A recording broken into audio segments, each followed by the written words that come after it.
사도 바울의 모습을 보면은 마치 이 사람이 무슨 불덩이를 안고 있는 사람처럼 이렇게 보입니다. 수도 없이 두드려 맞고 또 수많은 핍박을 받고 또 감옥에 갇히기도 했음에도 불구하고 그는 중단하지 않고 꺼지지 않는 불꽃처럼 계속해서 전도자로서의 삶을 살았던 사람이 사도 바울이었습니다. 오늘 본문 말씀에 보면은 사도 바울의 특성을 우리가 몇 가지를 볼 수가 있습니다. 첫 번째, 이 사도 바울은 주 안에서 크게 기뻐하는 사람이었습니다. 지금 사도 바울이 빌립보 교회에 편지를 보내고 있는데 그가 편지를 쓰고 있던 장소가 어디냐면은 감옥이었습니다. 감옥에 갇혀서 편지를 적고 있는데 그가 뭐라고 말하죠? 인생 막장 감옥에 갇혀서 편지를 쓰고 있음에도 불구하고 그는 근심하거나 우울해하지 않고 낙담하지 않고 기뻐하고 있었어요. 그것도 그냥 기뻐하는 정도가 아니에요. 나에게 큰 기쁨이 있다라고 이렇게 말을 합니다. 성경을 우리가 보면요, 특이한 표현이 나오는데요. 창세기 25장에 아브라함은 늙어서 기운이 다하여 죽고 이스마엘도 기운이 다하여 죽었다, 이런 표현이 나옵니다. 사람이 기가 다 빠져나가면 죽습니다. 기가 점점 줄어드는 이 감기로 인해서도요, 해마다 수많은 사람들이 죽습니다. 그런데 기가 빠져나가는 것이 아니라 막 뿜어져 나오는 거, 그게 뭐죠? 기쁨입니다. 그러니까 사도 바울은 감옥 안에 갇혀 있는데 지금 기쁨이 막 샘솟는 거예요. 샘솟듯 하는 것입니다. 일반적으로 사람들은 감옥 안에 갇혀 있으면 어떻죠? 마음이 약해지고 막 두려움이 몰려오고 마음이 막 가라앉습니다. 기가 꺾여요. 기가 막 죽습니다. 그게 정상인데 사도 바울은 무슨 온천수가 터지는 것처럼 그 안에서 큰 기쁨이 막 샘솟듯 솟아나오는 겁니다. 어떻게 이 사도 바울이 감옥 안에 있으면서 이런 상황과 환경 가운데서 어떻게 기쁨이 계속 샘솟듯 솟아오를 수 있었을까요? 더군다나 사도 바울은 자기만 기뻐하는 게 아니었어요. 다른 사람에게도 여러분 항상 기뻐하십시오라고 이렇게 권면을 합니다. 빌립보서 4장 4절에 주 안에서 항상 기뻐하라. 내가 다시 말하노니 기뻐하라. 여러분 거듭해서 말씀드리지만 여러분 기뻐해야 됩니다. 여러분 항상 기뻐하십시오라고 권면을 합니다. 그가 기뻐할 수 있는 이유가 뭐죠? 주 안에 있기 때문이라는 거야. 우리가 주님 안에 있으니까 기뻐하는 겁니다. 여러분 주님 안에 있다면 여러분 기뻐하십시오라고 지금 권면을 합니다. 이어서 7절 말씀에 보면은 이렇게 말씀합니다. 우리 같이 한번 읽어보겠습니다. 시작. 그리하면 모든 지약에 뛰어난 하나님의 평강이 그리스도 예수 안에서 너희 마음과 생각을 지키시리라. 아멘. 하나님께서 우리 내면 안에 깊은 차분함과 고요함을 주시니까 환경과 여건, 상황과 상관없이 감옥 안에 있는데도 불구하고 마음과 생각을 뺏기지 않고 평안을 누리는 겁니다. 두 번째, 사도 바울은 자족하는 사람이었어요. 자족. 우리 11절에 보시면 내가 궁핍함으로 말하는 것이 아니니라. 어떠한 형편에든지 나는 자족하기를 배웠노니. 여러분 사람이 돈이 없고 또 가난하면요, 아무래도 자꾸 자격지심이 생겨요. 남들이 날 어떻게 생각할까?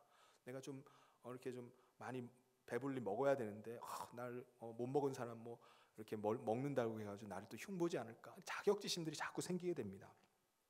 아무래도 마음이 자꾸 위축되고 소심한 마음이 들어요. 소심해져요. 반대로 사람이 돈이 많으면 어떻게 되죠? 아무것도 가진 것 내세울 만한 것이 없는 사람임에도 불구하고 모든 걸 다 소유한 사람처럼 목에 힘이 딱 들어가고 어깨 피고 다닙니다. 그런데 사도 바울은요, 돈이 없고 돈이 많이 있든 적든 거기에 연연하지 않았어요. 그것과 상관하지 않았습니다. 내가 어떤 형편에 있다 할지라도 나는 내가 어떤 상황 가운데 있다 할지라도 만족과 감사가 충만하다는 거예요. 그는 만족하고 감사하고 기쁨이 충만했다고 말합니다. 그 이유는 뭐냐? 자족하기를 배웠다는 거예요. 어떻게 사는 것이 자족하는지를 알았다는 것입니다. 우리 12절에 보시면 나는 비천에 처할 줄도 알고 풍부에 처할 줄도 알아 모든 일 곧 배부름과 배고픔과 풍부와 궁핍에도 처할 줄 아는 일체의 비결을 배웠노라라고 말합니다. 여러분, 자족이라는 것이요 얼마나 귀한 것인지 모릅니다. 현대를 살아가는 오늘 우리에게도요 이 자족이 굉장히 중요해요. 여러분, 오늘 우리가 살아가는 이 시대가 어떤 시대입니까? 정말 오늘 이 시대는요 격변의, 경랑의, 격동의 시대를 우리가 살아가고 있습니다. 내 마음을 나도 모르고 정말 정신분열이 일어날 것 같고 마음 둘 곳이 없고 어디 정 붙일 데가 없는 세상이 우리가 살고 있는 현대 사회입니다. 여러분, 돈을 아무리 많이 쌓아놓고 사는 사람이라 할지라도 뭐라고 하죠? 내가 이렇게 살아서 뭐하나 하면서 자살을 하는 사람들이 있어요. 이것이 오늘 우리 현대인들의 삶의 주소입니다. 모든 게 너무나 빠르게 변해가요. 정신없이 변해갑니다. 뭐 LTE급이 나오더니 5G가 나왔다라고 이렇게 막 합니다. 점점 빨라져요. 여러분, 예전에 자전거가 빵꾸가 나가지고 빵꾸가 나면 어떻게 하죠? 자전거 포로 자전거를 끌고 가면 아저씨가 타이어 튜브에다가 바람을 잔뜩 넣어가지고 세수대에다 물 받아놓고 거기다 튜브를 담궈요. 그럼 빵꾸 난 데서 공기가 뽀글뽀글 올라옵니다. 그러면은 거기 그 부분을 사포로 막 문질러가지고 거기다 본드칠을 싹 해요. 그러다가 그걸 막 입김을 막 후 불면서 기다려요. 그럼 본드가 마르면 거기다가 고무 쪼가리를 딱 잘라가지고 딱 붙이면은 끝이에요. 네. 그러면 야, 아저씨 기술 좋다, 금방 고치네라고 이렇게 생각을 합니다. 그런데 요즘 빵꾸 떼우러 가면요, 자전거포 가면은 튜브를 그냥 확 뽑더니 통째로 갈아버려요. 네. 요즘은 인건비보다 튜브가 더 싸가지고 세수대에다가 불 담아가지고 튜브 공기방울 찾고 있지는 않습니다. 네.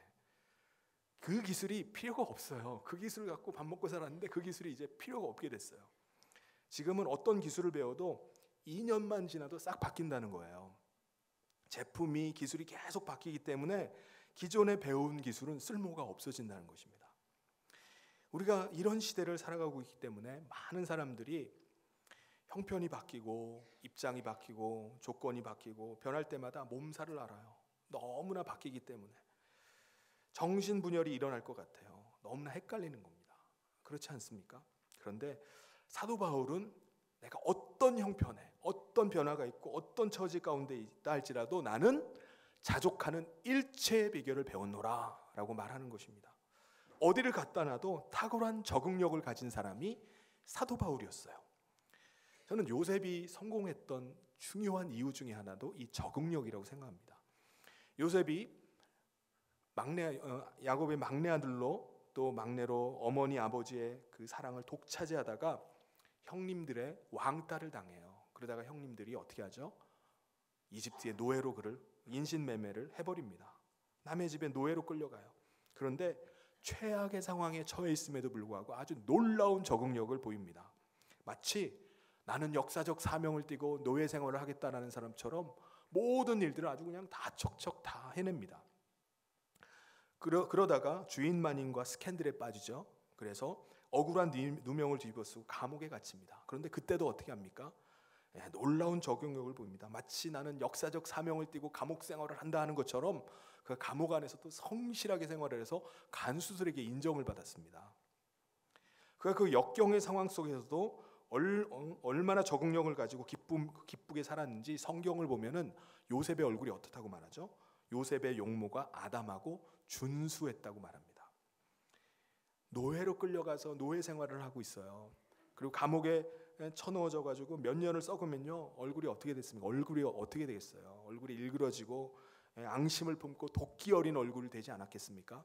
그런데 요셉은 전혀 그렇지 않았어요. 그는 용모가 아름답고 준수했다고 말합니다. 그 얼굴만 봐도 미소가 지어지는 거예요. 사도 바울도 마찬가지였습니다. 사역을 하면서 투옥을 당하는 일이 있었어요. 감옥 안에 갇혀 있으면서도 큰 기쁨이 내게 있습니다 라고 고백하는 것이 사도 바울이었습니다.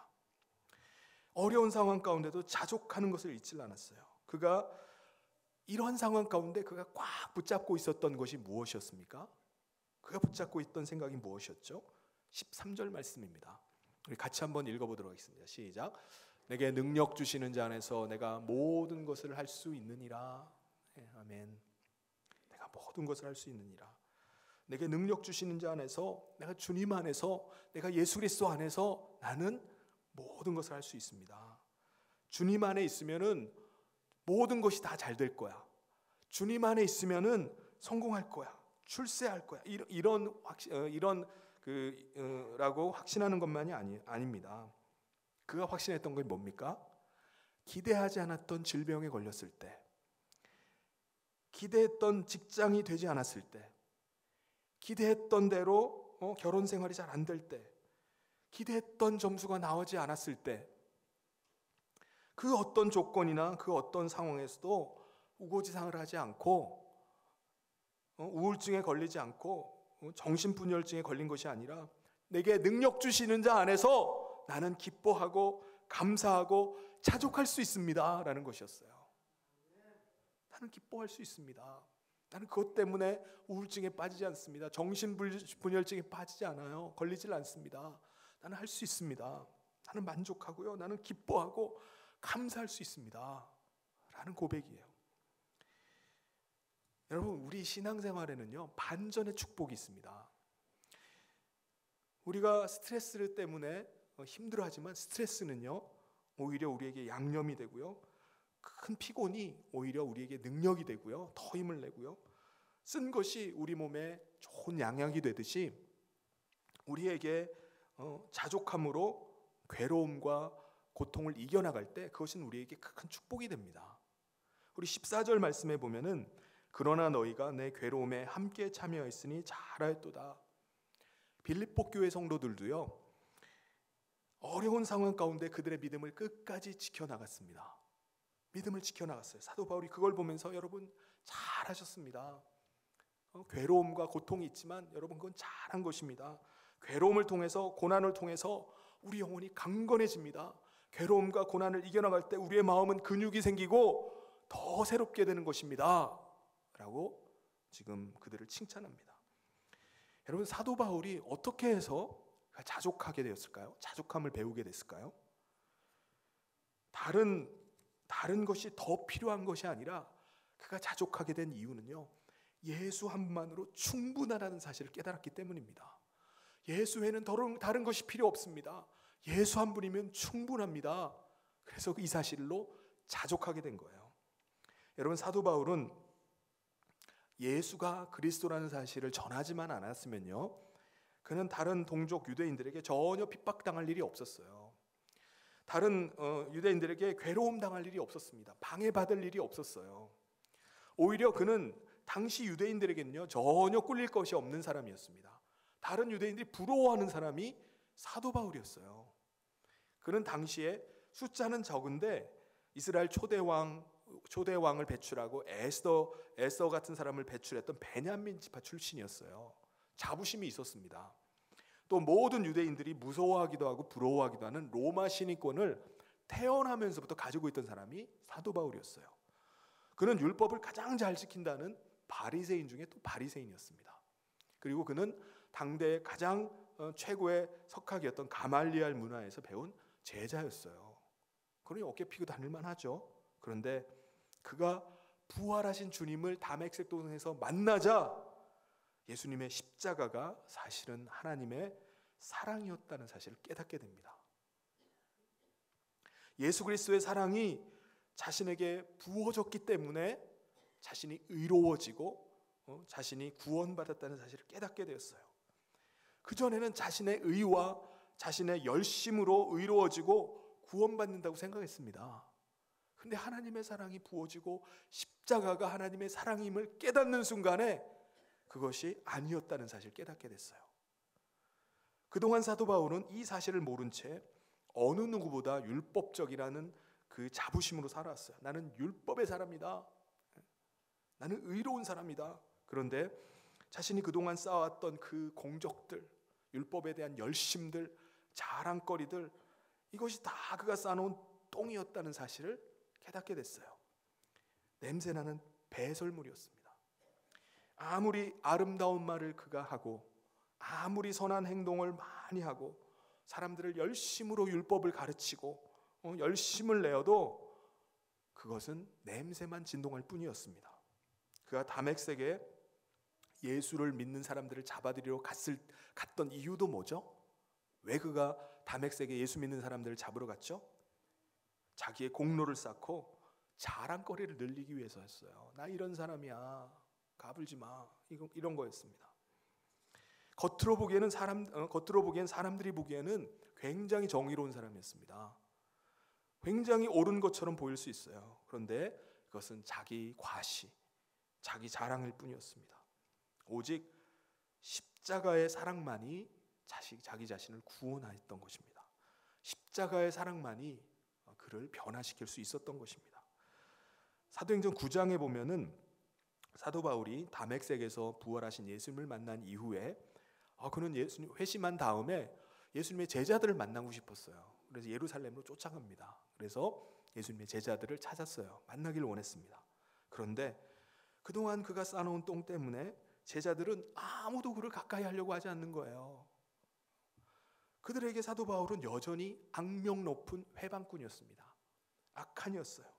회방자, 핍박자, 그리스도의 원수가 바로 사도 바울이었습니다. 그러니까 아무도 안 만나주려고 해요. 여러분, 그 록펠러라는 사람도 그랬다고 합니다. 록펠러는 얼마나 못되게 사업을 했는지 평판이 아주 나쁘고 그걸 상종하려고 하는 사람들이 없는 아주 그냥 악덕업자, 저질 사업가였다고 합니다. 그런데 그가 석유 사업이 대박이 나버렸어요. 그래서 19세기 말에 미국에 있는 정유 사업의 95%를 소유하고 지배하는 대부호가 됐습니다. 근데 그 후에 갑자기 그가 죽을 병에 걸린 거예요. 죽을 병에 걸렸을 때 록펠러가 그의 어머니가 그에게 했던 교훈, 어머니의 10가지의 가르침이 생각났어요. 어머니가 가르쳤던 그 10가지 가르침이 뭐죠? 자막을 한번 띄워주시겠어요? 네. 쭉 한번 하나님을 친아버지 이상으로 사랑해라. 다음으로 섬겨라. 되게 빨리 넘어가 버리네. 네. 목사님을 두 번째가 뭐지? 목사님 하나님 다음으로 섬겨라. 제가 이것 때문에 설교에 예화를 이걸 끼어드는 건 아닙니다. 세 번째 뭐였죠? 주일에는 본교회에서 드리라. 우리 같이 한번 읽어보도록 하죠. 시작. 주일에는 본교회에서 드리라. 옳은 주문은 항상 11조 주머니로 하라. 아무도 원수로 만들지 말라. 아침에 목표를 세우고 기도하라. 잠자리에 들기 전 하루를 반성하고 기도하라. 아침에는 꼭 하나님 말씀을 읽어라. 남을 도울 수 있으면 힘껏 도우라. 마지막 예배 시간에 항상 앞에 앉으라. 이것을 깨닫고 독종 록펠러가 회개를 하고요. 변화가 일어났습니다. 변화가 되었어요. 근데 그 이후에 정부의 정책이 이 회사를 반독점법에 걸어가지고 회사가 회체가 돼버립니다. 그 이후에 그는 자선단체를 만들어서 재단을 만들어가지고 수많은 자선 사업을 벌리고요. 그가 생전에 세웠던 예배당 수만 4천 몇백 개에 이르렀다고 합니다. 그리고 99세 일기로 하나님의 부르심을 받기까지 정말 위대한 미국을 만드는데 큰 기여를 했던 사람이 록펠러였어요. 완전히 변화가 됐습니다. 사도 바울도 하나님의 사랑의 그 강건함으로 변화가 일어났습니다. 근데 그동안 해왔던 게 있어가지고 아무도 그를 받아들이려고 하지 않았어요. 믿지를 않았습니다. 그를 보면 아예 그냥 다 설설 피하는 거예요. 그만 나타나면은 기겁을 하고서 도망가 버리는 겁니다. 그런데 바나바가 이 사울이 회심했다는 사실을 발견했어요. 그래서 제자들에게 그를 데리고 와서 그를 소개를 합니다. 그리고 사도 바울을 안디옥까지 데리고 가서 함께 그 교회 성도들을 가르치고 함께 안디옥 교회를 세워나가는 일을 합니다. 그 이후부터 사도 바울은요, 자기 자신을 철저히 낮췄어요. 자기 자신을 결코 드러내지 않았습니다. 왜 그렇죠? 자신을 구원한 것은 예수 그리스도의 사랑 때문임을 알았기 때문이에요. 자기 자신이 변화된 것은 그리스도의 십자가의 사랑 때문임을 알았기 때문입니다. 자기의 의, 자기의 공로, 자기의 공적, 자기 자랑거리, 이게 자신을 구원하고 자신을 드러내는 것이 결코 아니라 그것은 오히려 냄새만 풍기는 배설물 뿐이었다는 사실을 그가 깨닫게 된 거예요. 자랑할 게 아무것도 없구나. 내가 내세울 만한 공적이 아무것도 의미가 없구나. 이 사실을 깨달은 사도 바울은 예수님처럼 행하기 시작했습니다. 예수님의 십자가의 헌신, 긍휼, 이것이 어디서 출발한 거죠? 하나님의 사랑에서 출발한 겁니다. 사랑 때문에 헌신하게 되었고요. 사랑 때문에 십자가를 지었고요. 사랑 때문에 긍휼을 베푸신 겁니다. 불쌍히 여긴 거예요. 그래서 그도 그리스도의 사랑으로 행하기 시작한 거예요. 자신의 열정 아니에요. 자신의 열심 아닙니다. 자신의 공적 아니에요. 자신을 드러내지 않고 오직 그가 행하는 모든 것들은 그리스도의 사랑이 그를 강권하기 때문에 하는 것이었습니다. 사랑 때문에 그가 전도한 거예요. 사랑하기 때문에 가르친 겁니다. 사랑하기 때문에 그가 기꺼이 참고 인내했던 거예요. 사랑하기 때문에 아직 연약하고 아직 연약한 자라 할지라도 부족한 자라 할지라도 그가 끝까지 기다려주는 겁니다. 그래서 그는 다른 성도들에게도 여러분도 저처럼 그리스도의 사랑 때문에 일할 수 있기를 바랍니다라고 권면을 합니다. 저처럼 행하시기 바랍니다라고 자신 있게 권면합니다. 우리 빌립보서 3장 17절을 같이 한번 읽어보겠습니다. 시작. 형제들아 너희는 함께 나를 본받으라. 그리고 너희가 우리를 본받은 것처럼 그와 같이 행하는 자들을 눈여겨보라. 아멘. 사도 바울이 예수를 믿기 전에는 자기의 공적, 자기의 의를 위해서 모든 일을 했습니다. 다 자기 공적을 위한 거예요. 자기 자랑거리를 위한 것이었습니다. 그런데 예수를 믿고 난 다음에 그리스도의 사랑이 그를 막 강권하기 시작하는 거예요. 그 안에서 그리스도의 뜨거운 사랑이 그를 움직이기 시작합니다. 그 사랑 때문에 모든 일을 감당했던 거예요. 그래서 예수를 믿고 난 다음에 변화된 다음에 그 안에 가지고 있던 기질이 있잖아요. 그 안에 가지고 있던 깡다구, 열심, 이것이 예수를 핍박하던 것에서 방향이 싹 바뀌어가지고 예수를 증거하는 일로 바뀌게 됩니다. 그 기질, 그 깡다구, 그 열심 가지고 그냥 힘이 펄펄 넘치는 에너자이저가 돼가지고 계속해서 주님의 도구로 쓰임 받게 됩니다. 그런데 안디옥 교회에 파송을 받아서 2차 선교 여행을 떠난 사도 바울과 바나바가 마가를 데려갈 것인지 데려가지 말 것인지 이 문제를 가지고 두 사람 사이에 다툼이 일어났어요. 크게 다투게 됩니다. 서로 의견이 갈라져서 크게 충돌을 했어요. 그런데 정말 이 부분을 보면 정말 놀랍고 은혜가 되는 건 뭐냐면은 그들이 큰 갈등을 일으키고도 전혀 상처를 받지 않았다는 것입니다. 바울은 실라를 데리고 또 바나바는 마가를 데리고 각각 다른 선교지를 향해서 출발을 해요. 그러니까 오히려 선교팀이 2개가 만들어져서 선교를 하게 됐습니다. 여러분, 우리가 교회 봉사를 하면서 상처를 안 받고 봉사하는 것은 참 큰 은혜입니다.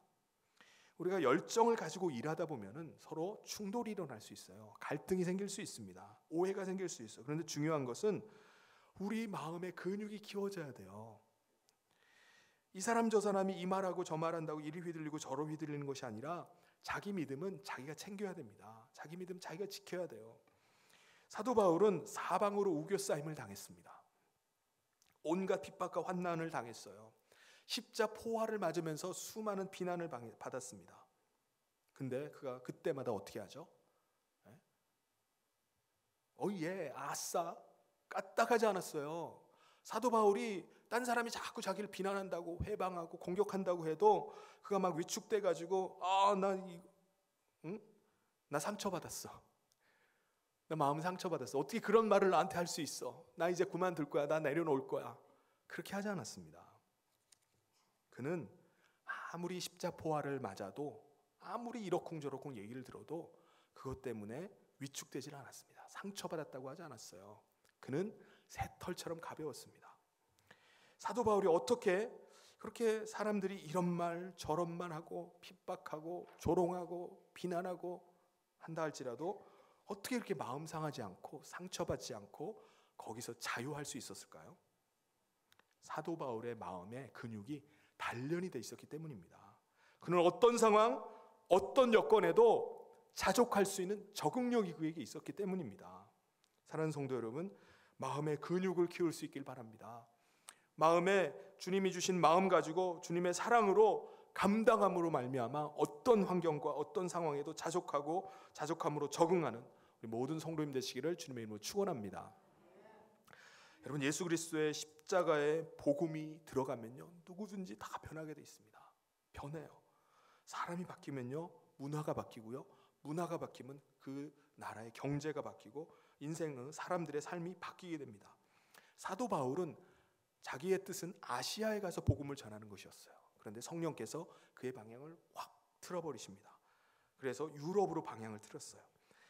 바울이 복음을 들고 유럽으로 들어가게 되니까 들어가는 곳마다 변화가 일어납니다. 그러니까 마게도냐 행 쪽배를 타고 들어갔던 배가 보통 배가 아니었던 거예요. 그건 쪽배가 아니라 큰 상선을 타고 큰 군함을 타고 유럽으로 들어갔던 큰 역사의 전환점을 이루었던 배가 되었던 것입니다. 지방마다 도시마다 가는 곳마다 교회가 세워졌어요. 여러분, 고린도 교회에 가서 사도 바울이 브리스길라와 아굴라라는 그 부부를 만났는데요. 그들은 바울과 같이 텐트 치는 일을 했던 동종 업계에 있던 동업자였습니다. 그런데 그들이 복음을 받고 난 다음에 내 목이라도 내놓을 정도, 자신의 목숨까지라도 내놓겠다라고 하는 평생의 동역자들이 돼요. 그리고 그 고린도에서 만났던 수많은 사람들이 로마에서 건너온 사람들이었습니다. 그들이 다시 로마의 그 출입이 금지됐던 것이 해제가 되면서 다시 로마로 들어가요. 그들이 로마 사도 바울보다 먼저 로마로 들어가서 로마 복음화의 주역들이 됩니다. 그래서 로마서 16장에 보면은 수십 명의 동역자들의 이름을 다 일일이 거명을 해요. 소개를 합니다. 사도 바울은요, 정말 놀라운 복음 전도자의 삶을 살았습니다. 그런데 사도 바울이 늘 가는 곳마다 환영받고 사람들이 기다리고 박수하고 그랬나요? 결코 그렇지 않습니다. 가는 곳마다 비방하는 사람들이 많았어요. 가는 곳마다 왜 그렇게 대적하는 사람들이 많은지, 왜 그렇게 회방하는 사람들이 많은지 늘 거기에 시달렸습니다. 하나님, 내게 이 육체의 가시를 좀 제거해달라고 그렇게 기도했어요. 그런데 그는 결코 그것으로 인해서 상처받지 않았습니다. 정신분열이 일어나지 않고요, 우울증이 안 걸리고요, 쫄지도 않았어요. 아무리 그를 회방해도 그는 담대했습니다. 오히려 더 담대했어요. 그렇다고 그가 아주 뛰어난 언변가였습니까? 설교가였나요? 또 그것도 아닙니다. 드로아에 가서 그가 밤중까지 계속 설교를 하는데 유두고라는 사람이 갑자기 뚝 떨어져서 죽은 거예요. 졸고 있다가. 그날 설교를 얼마나 버벅거리고 설교를 못했으면은 청년이 졸다가 잠이 들어가지고 높은 데 있다가 떨어져 죽었겠습니까? 물론 그가 다시 가서 살렸어요. 근데 그럼에도 불구하고 그가 그렇게 사역하면서 귀한 열매를 거두고 많은 교회를 세울 수 있었던 건 그가 말로 하는 것이 아니었기 때문입니다. 그의 사역은 말로 하는 사역이 아니었어요. 자신의 열정, 열심, 그거 가지고 하는 것이 아니었습니다. 그는 오직 주의 신으로 그 일을 감당했기 때문에 그 일들이 일어난 것입니다. 하나님께서 그리스도를 통해 부어주신 그 하나님의 사랑이 그를 강권해서 그를 십자가의 사랑 때문에 그 일을 감당할 수 있었습니다. 그래서 사도 바울의 인생을 보면요, 성령님의 사랑의 강권하심을 따라서 사는 삶이 사도 바울의 삶이었어요. 사도 바울이 3차 전도 여행을 마치고 예루살렘으로 들어갈 때 그에게 직감이 왔어요. 내가 이제 예루살렘 들어가면 나 끝날 수 있겠다. 실제 그랬어요. 유대인들이 벼르고 있었습니다. 그런데도 불구하고 어떻게 하죠? 이제 나는 성령에 매여 예루살렘에 들어가노라. 그리고 예루살렘으로 들어갔던 것입니다. 사도 바울은 나는 로마도 갈 것이다, 걸어서라도 가겠다라고 했습니다. 그 당시 로마로 간다는 것은요, 보통 어려운 일이 아니었습니다. 있을 수가 없는 일이었어요. 그런데도 로마로 갈 것이다라는 비전을 품고 있으니까 성령께서 그를 강권하셔서 이끌어가기 시작합니다. 내가 하고 싶어서 가는 게 아니었어요. 성령께서 인도해 가십니다. 로마행 그가 타고 갔던 배가 유라굴로 광풍을 만나서 다 부서지고 난파가 될 가운데 있었어요. 그때 그가 어떻게 합니까? 어떻게 됐죠? 그와 함께 배에 탔던 276명이 사도 바울이 한 사람으로 말미암아 다 목숨을 건졌습니다. 사도행전 27장 24절에 성령께서 말씀하시는 거예요. 바울아 두려워하지 말라. 내가 가이사 앞에 서야겠고 또 하나님께서 너와 함께 항의하는 자를 다 내게 주셨다 하였으니, 하나님께서 사도 바울 한 사람을 지키기 위해서 이 사람들을 다 붙잡아 주신 거예요. 로마에 당도하니까 그곳에는 이미 그를 통해서 고린도에서부터 복음을 받았던 사람들이 기다리고 있었습니다. 성도들이 사도 바울을 열렬하게 환영하는 거예요. 로마서 28장 15절에 그곳에 형제들이 우리 소식을 듣고 아비오 광장과 트레이스 티베르네까지 맞으러 오니 바울이 그들을 보고 하나님께 감사하고 담대한 마음을 얻으니라. 그리고 그가 감옥에 투옥되어서 감옥에 있으면서도 계속해서 복음을 전합니다. 그 다음 절에 보면 23절에 저희가 일자를 정하고 그의 우거하는 집에 많이 오니 바울이 아침부터 저녁까지 강론하여 하나님 나라를 증거하고 모세의 율법과 선지자의 말을 가지고 예수의 일로 권하더라. 아멘.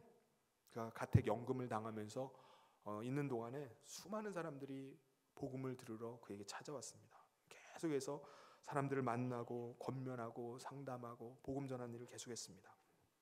사도 바울의 삶을 일생을 보면요, 휴식하는 때가 없어요. 계속해서 선교지를 계속 다닙니다. 쉬지를 않아요. 그리고 또 다니지 못하면 어떻게 합니까? 계속 앉아가지고 또 편지 쓰는 거예요. 끊임없이 편지 씁니다. 그 육체에 가시가 있었어요. 그럼에도 불구하고 도무지 기가 죽지 않았습니다. 약함 가운데 있었음에도 불구하고 약할 때 내 안에 계신 그리스도께서는 강하다고 하면서 오히려 더 담대하게 복음을 전했습니다. 그는 이방의 사도로 성령의 인도하심을 받아 귀하게 쓰임을 받았습니다. 성령의 매임을 받아 여러 가지 어려움과 환난 가운데도 약화되지 않았어요. 복음의 순수성이 변질되지 않고 열방을 향해서 계속해서 복음 들고 나갔습니다. 사도 바울의 꿈, 사도 바울의 비전, 관심, 이게 뭡니까? 열방의 구원이었어요. 세계 선교가 그의 꿈이었습니다. 사랑하는 성도 여러분, 우리도 정말 복음을 안다면 우물한 개구리로 있어서는 안 됩니다. 우물 밖에는 뱀이 있는데요. 뱀이 있더라도 우물 밖에 있는 개구리가 되어야 됩니다. 여러분, 여러분의 기도 제목을 확대할 수 있길 바랍니다. 내가 가지고 있는 내 문제만 가지고 그것 가지고 막 기도하는 것이 아니라, 우리의 현실 문제만 안주하는 것이 아니라 미래 세계를 향해서 하나님께서 펼쳐주실 새로운 축복의 세계를 조망하면서 큰 꿈을 가질 수 있길 바랍니다. 기도의 제목을, 여러분이 가지고 있는 기도의 제목을 좀 넓혀 보시길 바랍니다. 확장시켜 보시길 바랍니다. 여러분의 기도의 대상을 그냥 몇몇 사람들, 내 가족들만이 아니라 넓혀 보시길 바랍니다. 확대하시길 바랍니다. 하나님 앞에 그것 가지고 부르짖을 수 있기를 바랍니다. 무엇보다 그것이 나의 열심, 나의 열정이 아니라 그리스도의 사랑이 강건해서 그리스도의 사랑 때문에 기도하고 그리스도의 사랑 때문에 헌신하고 하나님 나라를 위해서 일할 수 있기를 바랍니다. 그래서 우리가 기대하지 않은 것조차 우리가 한 기도 이상으로 하나님께서 열어주시는 놀라운 축복을 경험하고 누리고 감당해 나가는 우리 성인의 모든 성도님 되시기를 주님의 이름으로 축원합니다. 같이 기도하겠습니다. 하나님 아버지, 감사합니다. 자신의 열정, 자신의 열심, 자신의 의, 자기 자랑으로 하나님 섬긴다고 했던 사도 바울이 하나님의 사랑으로 변화되고 하나님의 사랑이 강건하여서 하나님 나라의 복음의 일꾼으로 삼으신 하나님 아버지, 오늘 우리도 예수 그리스도의 십자가의 사랑으로 섬기게 하시고 주님 십자가의 사랑으로 주의 일들, 맡겨주는 일들을 잘 감당키를 간절히 소원합니다. 그래서 어떤 상황과 어떤 환경 가운데도 요동하지 않고 하나님이 펼치실 하나님의 놀라운 꿈을 꾸며 믿음으로 그 일들을 행하며 나갈 수 있도록 하나님 함께하여 주시옵소서. 그래서 하나님께서 사도 바울을 귀하게 세계 선교의 귀한 일꾼으로 사용하셨던 것처럼 오늘 우리가 서 있는 그 자리에서 하나님의 놀라운 일을 행하시는 하나님의 도구로 귀하게 쓰임 받는 삶 되게 하여 주시옵소서. 예수님 이름으로 기도하옵나이다. 아멘. 우리 다 같이